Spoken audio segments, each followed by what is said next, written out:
suspirado, tinha beijado o papel devotamente. Era a primeira vez que lhe escreviam aquelas sentimentalidades.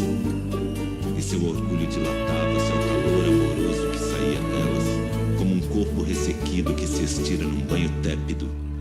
Sentia um acréscimo de estima por si mesma e parecia-lhe que entrava, enfim, numa existência superiormente interessante, onde cada hora tinha seu encanto diferente, cada passo conduzia a um êxtase e a alma se cobria de um luxo radioso de sensações.